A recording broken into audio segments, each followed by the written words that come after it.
Mwashamu wa Askofu Thomas Kiangio, askofu wa jimbo la Tanga, Mheshimiwa Vika wa jimbo, katibu, mapadre wote, shemasi watapata upadre vile vile hapa, watawa, waumini wote. Tumsifu Yesu Kristo. Mungu ni mwema kila wakati. Ndugu zangu wapendwa katika Kristo, tunapoadhimisha misa hii, tunaadhimisha wito wetu. Wito ni safari, ni safari ya kumwelekea Mungu, ni safari ya kufanana na Mungu aliye mtakatifu. Na ni kwa sababu hiyo ni kuachana na yale ambayo yanapingana na safari hiyo, kuyaweka pembeni yale ambayo ni kikwazo, ili kusikiliza yule anayetuita. Yule anayetuita ni mtakatifu.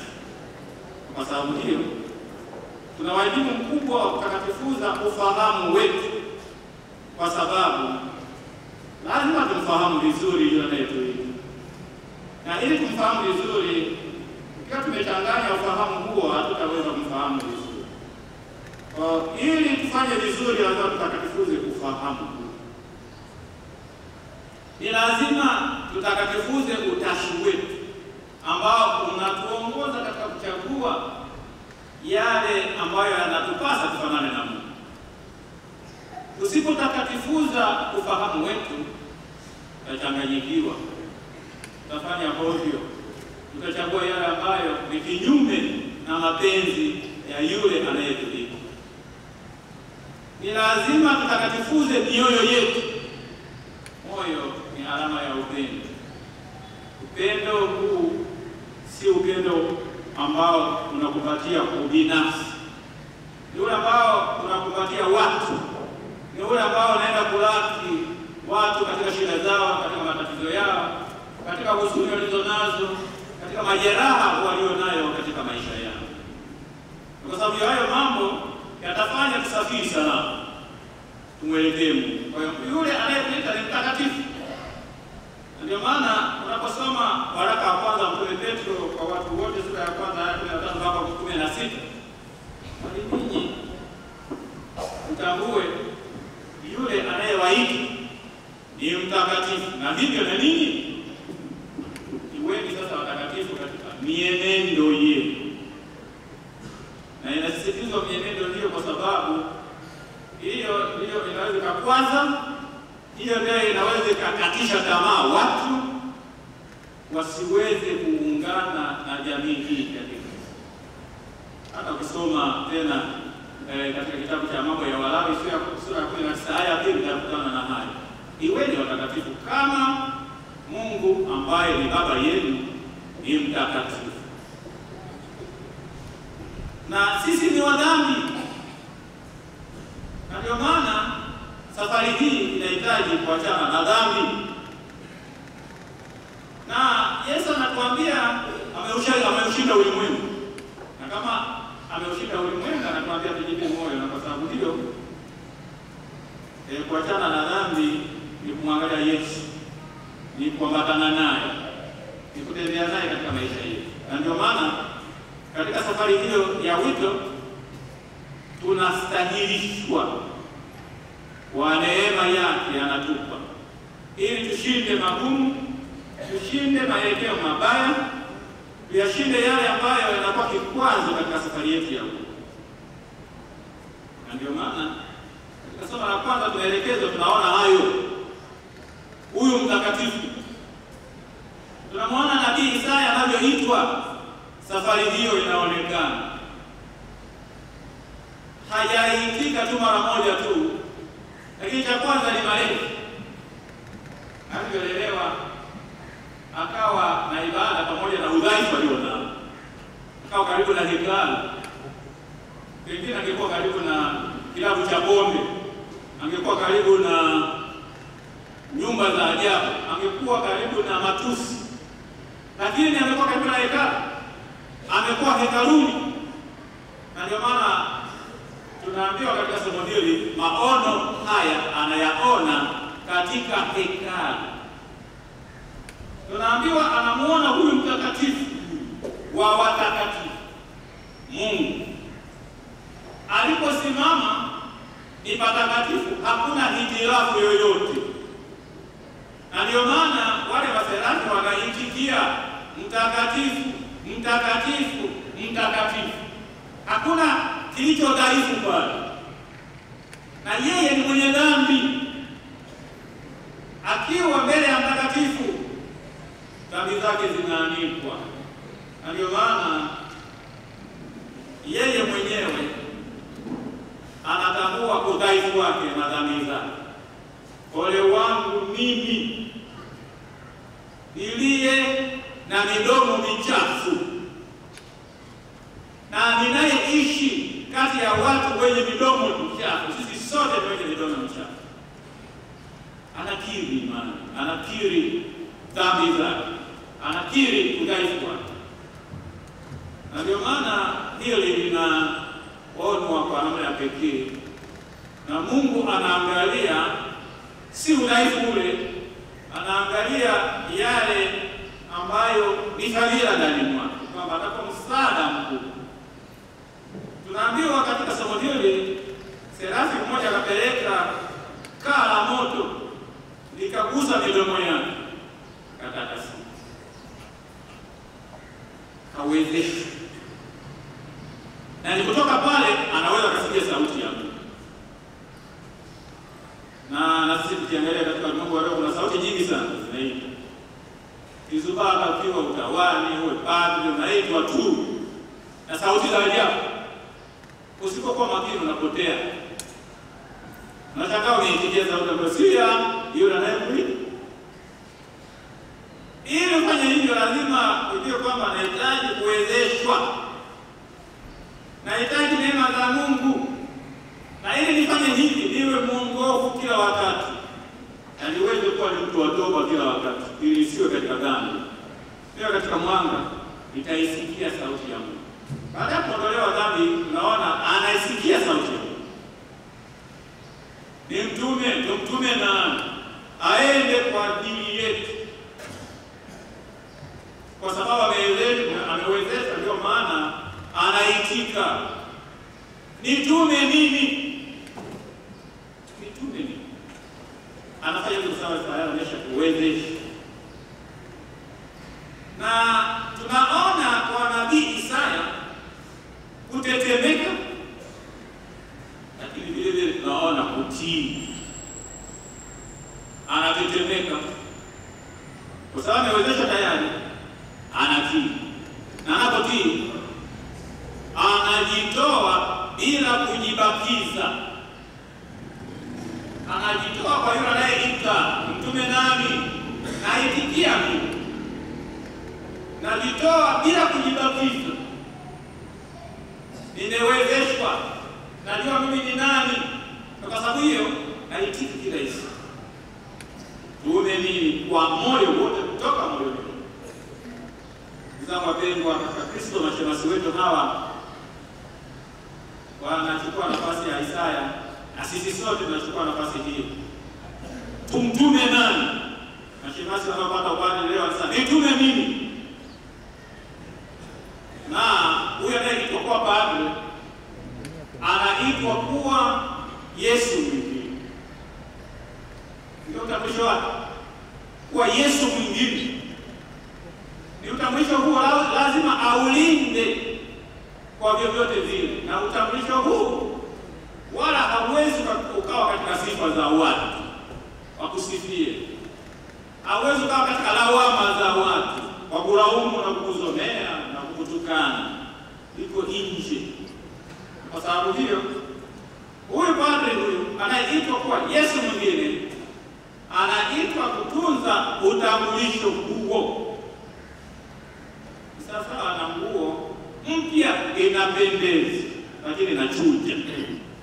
Ukifua tu rangi inaenda, mwisho wake ni nini? Nachujuka. Na nguo iliyochujuka ni mbaya kabisa na haipendezi. Yaani inaonekana ovyo kabisa kutoka na mwanzo. Na nini leo katakuwa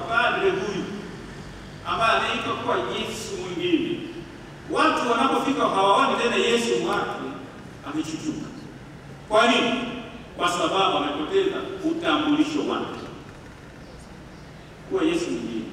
Kwa hiyo unapoitwa kuwa Yesu mwingine, si swala la kujivuna kwamba mimi Yesu mwingine, mimi Yesu mwingine. Ni swala la unyenyekevu na utii kwa yule anayekuja. Ni swala la kutambua udhaifu wako. Ni swala la kusema jamani, mbele ya Mungu naomba niondolewe na tuoba, nifanye toba. Ni swala la unyenyekevu. Kwa hiyo ukijisahau, hasa usipojisikia nyumbani katika wito wako ule, katika utambulisho wako, Waingereza wanasema unaingia katika crisis of identity, utatambulika tena. Unaitwa kwa Yesu mwingine, unashangaa unatamani kuwa katika ndoa, unataka kuoe. Umeitwa kuwa Yesu mwingine, unashangaa unashinda kwenye kilabu cha pombe. Uko kwenye crisis of identity. Watu wanakushangaa, hivi huyu mbona tunamuona hapa? Anafanya nini hapa? Si sehemu yake. Maana malezi ya padre ni malezi ya ushirikiano kati ya waumini, wale walezi, makuhani wote, katika kulea huyu padre. Na ndio maana mwisho wakati kuna matangazo, wakati mwingine unatupotosha. Anaweza katangaza waumini wanajua kabisa huyu padre, huyu shemasi huyu, wanasema kwamba mwenye kizuizi alete taarifa, tunamhifadhi. Ukifanya hivyo na mhifadhi uovu, na unatengeneza kitu cha ajabu. Ndio maana padre mtoto wa waumini amelelewa na waumini hawa. Ukisikiliza vizuri katika ibada ile, inastahili baada kuuliza Wakristo na wale wanaohusika, walezi, nauliza walezi, wanauliza Wakristo. Kama walificha, wamepoteza nafasi yao muhimu katika kanisa ya malezi ya padre. Na mwisho wakati, kama watamrushia mawe huyu padre, basi inabidi wazomewe kwamba walifanya upuuzi wao wenyewe na wamekuwa wapuuzi wao. Hawakulea vizuri. Walipitiliza tu wakasahau wajibu wao. Ndio maana iko hivi. Hawajasaidia chochote nao. Ndio maana padre huyu ni mtoto wa waumini, alitoka hewani. Ni mtoto wetu.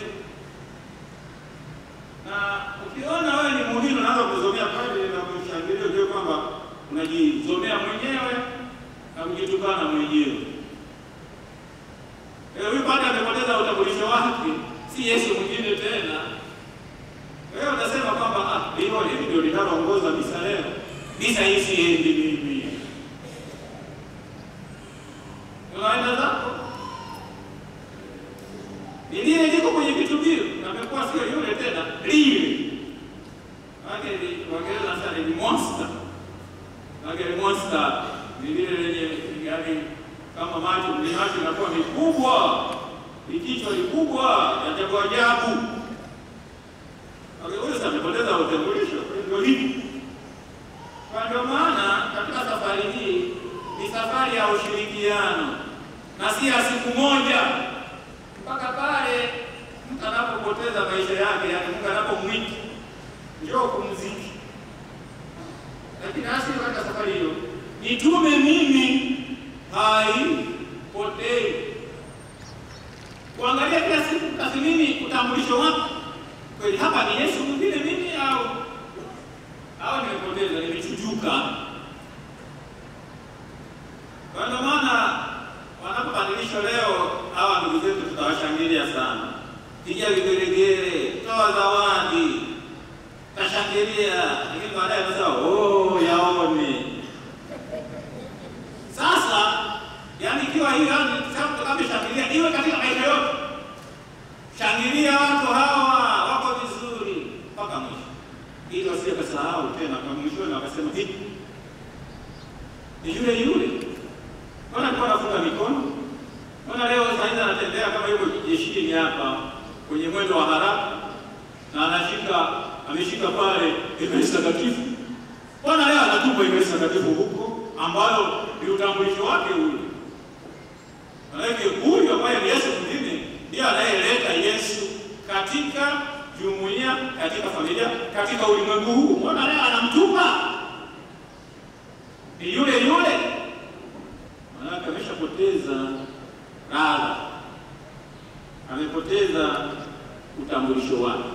Sasa hiyo lazima, ndio maana sasa kwa hapo si swala tu la kushangilia, si swala tu la kupiga, ni swala la kumwombea, ni swala la kusaidia huyu aliishi vizuri wito wake, si swala la kumkaribisha na kuficha kwenye vyumba vyetu. Ni swala la kusaidia. Anashangaa toka huku, sio kwako, nenda zako katutumikie. Unafanya nini? Saidia. Si tunamhifadhi, na mhifadhi amekuwa nani? Nyama ya nguruwe ambayo imewekwa kwenye friji, ndio na mhifadhi. Sio swala la kuhifadhi, swala la kusaidia, swala la kusaidia mtu. Na ndio maana somo la pili linatukumbusha zaidi kwa huyu padre, huyu kuhani wetu, ambalo tumelisikia vizuri. Tunasema katika maisha ya padre anakuwa mfano wa waumini, mfano wa waumini. Katika kwa mfano wa waumini analeta uokovu kwanza kwake yeye mwenyewe. Ukiona umekuwa padre au kuhani alafu anasema kuungama siungami, wanaoungama ni wale, hiyo wewe umepotea. Kwa mfano kwa ulimi, wewe ndio kwanza kuungama. Na unapokalia kiti kile, wewe si hakimu, ni Yesu yule ndiye naye kalia kiti kile, kwa sababu yafanya mambo yote kama Yesu yule. Watu wavutwe, watu waje wakimbilie, watoe mizigo hiyo kwako. Nasema kwenda kwa yule ni sasa na kwenda jehanamu, utakuwa umepotea. Kwa hiyo unaleta wokovu kwako na wokovu kwa watu. Kwa mfano kwa waumini unaleta wokovu kwako wewe mwenyewe na kwa waumini wale uliokabidhiwa uwaongoze. Ndio maana maneno nayo yasema uyatathmini vizuri. Uwe mfano katika usemi, katika mahubiri yako. Usiende katika mazoea. Jiandae, usali, utafakari neno la Mungu, uwe mfano katika usemi wako. Unasema kama kufika tukae kumbapo una makosa wewe mwingine hata kujia basi moja, uwe unafikika. Na mfano tena katika mwenendo wako, usemi na mwenendo wako. Lakini uwe mfano katika upendo ulionao wewe. Ni upendo wa agape, ni upendo wa sadaka, ni upendo ambao unafanya wakumbatie wale uliokabidhiwa walivyo na wapokee walivyo. Sio wanavyoonekana kwako, wakisema ndio tunafurahi. Wakikwambia baba hapa kuna tukwazo, wewe uso upendo. Kuna kitu fulani utambue wewe ni binadamu, na kwa sababu unahitaji na wewe kusaidiwa. Na ndio maana uzuri katika maisha ya kanisa, upande mwingine kuna wamashauri ya walei. Kazi yao ni kushauri. Wanaposhauri, sikiliza ushauri wao, utendee kazi ya ushauri wao. Wewe ulionao kabidhiwa parokia uweze kuiongoza, ndio umekabidhiwa na hata kama askofu. Lakini mwisho wakati wanaposhauri wameona kitu, sema jina hamwezi mkasema chochote. Kuwa mnyenyekevu. Upendo huo unaendana na unyenyekevu. Kuna kwa mfano katika upendo, kuna kwa mfano katika imani. Ukianza kudharau yale ambayo ni matakatifu, wanakushangaa. Uwe mfano wa kuabudu Ekaristi Takatifu. Uwe mfano wa kusali. sala za kanisa, sala binafsi. Uwe mfano katika uchaji wako, katika moyo wa ibada, na uwe mfano katika usafi. Usafi si kwa sababu unaoga vizuri, unanyoa nywele vizuri na kuvaa suti vizuri. Safi wa moyo. Safi wa moyo maana si wa mtu kutakatana, si mtu wa kuvamia mambo ambayo hayakufai, yanatoka kwanza katika kuongoza watu wa Mungu. Imani. Kwa hiyo usemi, mwenendo, pendo na imani na usafi. Uwe ni mtu unayesoma, usome maandiko matakatifu, usome mafundisho ya mama kanisa, uelewe vizuri, na uwe mfano katika kuyafuata. Uwe mfano katika kukosoa, kuonya. Kama una kitu ambacho kinaitwa katika Kiingereza moral authority, una mamlaka katika maadili. Wamekuona wewe bwana, kila siku unapaki gari lako kwenye pombe na unalewa huko kama wao, hatuseme jamani sasa hivi msifanye hivyo, si jamaa mwenzetu tu. Kwa hiyo hatuwezi kusikiliza. Lakini kama wewe mfano na wewe huko mbele yao, na wewe una hayo kama ya kwao, utakemea maovu, utakuwa na ujasiri wa kukemea kwamba hiki ni kibaya na hiki tunachofanya sio.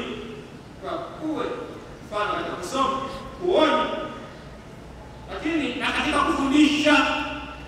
Si maneno yako mazuri ya kufundisha, maisha yako yanafundisha. Ni mahubiri mazuri ambayo yanafanya wakikuangalia wasema mtumishi wa Mungu anakuja. Wakikuona wakasema ngoja tusalimie baba chukua hiki. Ni muhimu haya. Tunakumbushwa yote haya katika somo la pili tulilosikia. Paulo anamuelezea Timotheo kwa sababu anaenda katika kazi hiyo. Ni kijana, anamuelekeza vizuri. Lakini anatuelekeza sisi tunapochukua madaraka, tukijua kabisa na chukua madaraka haya, mimi ni chombo cha udongo, nikizubazuba naanguka na napasuka vibaya, lakini nakabidhiwa matakatifu ya Mungu. Nahitaji kila mara kujikabidhi mikononi mwake, yeye mwenyewe aniongoze katika. Na kwa sababu hiyo kila mara niyasome mapenzi yake, niyatambue mapenzi yake na kuyafuata. Ni muhimu. Hili vile ni kazi ya utume. Injili ya Yesu tuliyosikia leo, injili katika injili ya Mathayo, Yesu anatuonyesha mfano wa kufanya utume.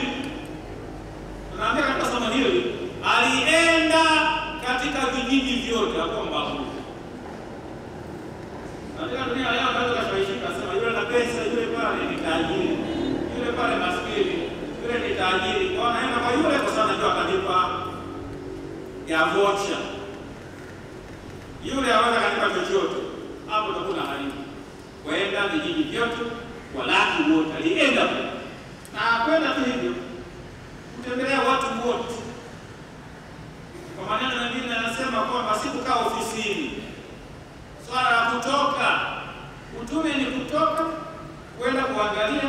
Utume sio kuja kanisani tu, sio kufika mbele kaanza kutangaza naomba mchango, mlete mchango. Lakini wafahamu hao wana nini nyumbani kwao, kawatembelee, ukawaone hawa wanavyolala, wanavyoongea, wanavyokaa katika nyumba yao. Ina makochi mangapi? Wana chakula hawana? Wanaumwa, wanapigana au wanafanya nini? Watembelee. Kutembelea watu, pastoral outreach. Na hapo unaweza kupiga kelele mchango mpaka sauti kapotea, lakini uwafahamu watu wako. Watembelee watu wako, ni utume muhimu sana katika maisha. Lakini kufundisha watu kama vile sikia, kwa mfano kufundisha wajue, kutoa katekesi, wajue vizuri ile kazi ya Mungu na matakatifu ya Mungu. Na wanapojua vizuri, wewe mwenyewe ufanye katika kazi. Kwa hiyo kufundisha. Lakini vile vile kusali. Wewe ni mtu wa sala. Sala. Unaweza kuhana kama akajisahau hata kusali hata wakati wa chakula wala usali. Unakwambia tu chakula ni mdogo. Na ukapenda zaidi huko nje kwa sababu hata kama mkeo wa makuhani wawili kwa katika parokia muongee na duniani. Kila mtu ana watu wake katika parokia. Na mnapokuwa na watu wenu katika parokia, mmegawa parokia kwa vipande. Na kila mtu anapenda awe huko nje. Maana umechafuka ndani. Kwa kwanza usafishe ndani mwako. Alafu unapoenda kuna watoto wenzako hawa utawasalimia vizuri na utakumbuka nyumbani kwako ulipotoka. Kila siku wasema baba wanafurahi wakisema baba, kwa wanasema lioni. Sika nyumbani kwako sasa lioni. Sika nje wasema baba. Tengeneza nyumba yako vizuri. Sana. Hubiri habari njema. Watu wapate kuokoka. Watu wapate kumfuata Yesu Kristo.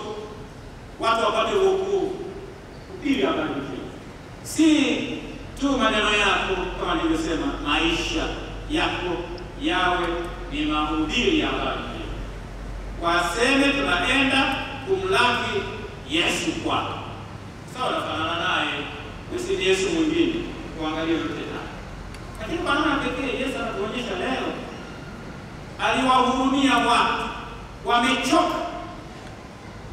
Na ndio maana ndugu zangu wapendwa, makuhani, mapadri wetu hawa wapya nyie, sio kwamba mnapowekeza kwenye upadri mnakuwa wafalme. Ni watumishi. Wakati fulani naweza kujisahau kama ni sehemu nyingine nilikuwa naongea, wakati ule kuna waliokulea mshemasi umepita katika parokia kadhaa na mkutano na makuhani kadhaa, wengine walikuonya, wengine walikuambia kitu, na sasa naenda kupata upadre. Ukipata upadre utakiona, na utakiona wewe mwenyewe. Haleluya. Utakiona mwenyewe. Kuna jamaa mmoja niwapo mfano sehemu fulani, alipopata tu upadre pale, amvamia mlezi wake. Kwa sababu alikuwa anamuonya mimi na viadabu vingi. Hiyo walikataa waasi. Nimekuwa kula msingi. Leza akamwambia jambo hili limefanywa na Mungu, nalo ni la ajabu mno machoni petu.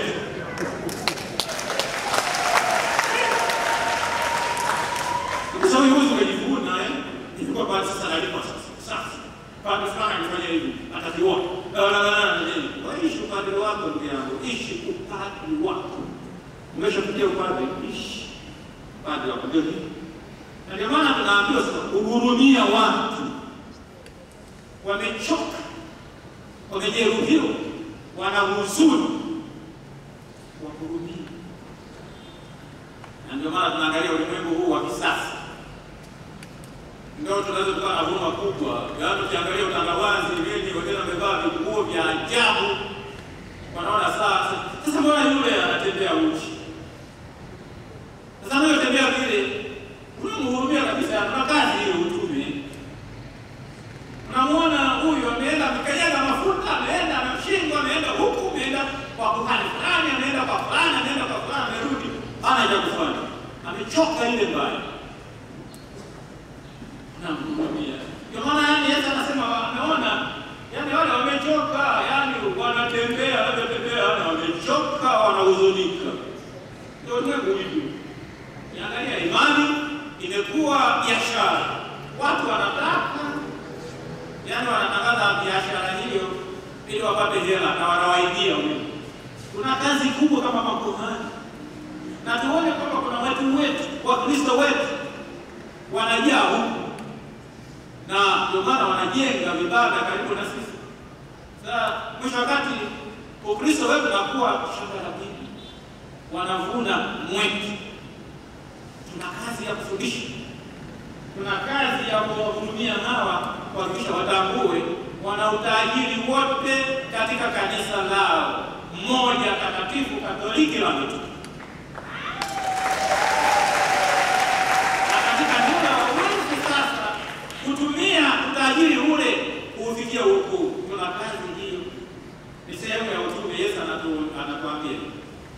na sivyo watapotea na wamechoka, wataenda kwa waganga wenyeji, wataibiwa, wataenda wapi, yote haya hayatawasaidia. Yesu pekee yake. Ndio maana tunasema chanzo cha furaha ya kweli ni kuwa na Mungu. Na tunapokuwa na Mungu ndio tunapata hiyo furaha ya kweli, kwa sababu kuna mtu atakayeweza kunyang'anya Mungu. Na ndio maana sasa tuwaombee mashemasi wetu.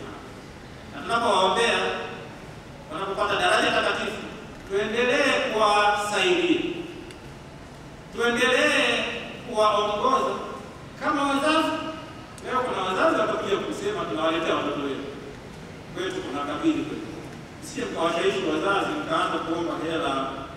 Utaona atakayosema yani kwamba mali nitakayopata nikiwa padre ni mali ya kanisa. Msije akifa msije mkaanza kusema ndio kuchukua mirathi.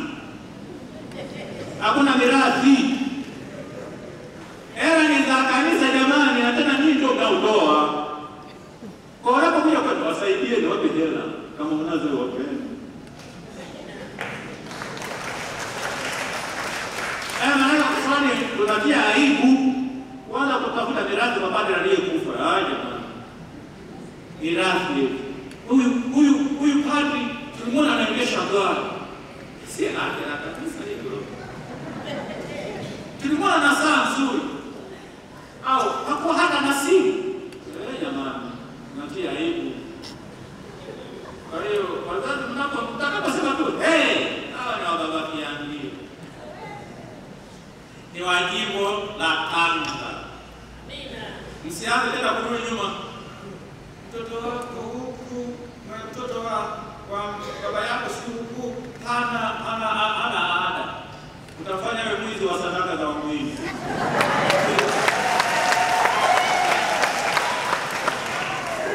Watu wasaidie waweze kuishi utume huo na wito wao inavyopasa.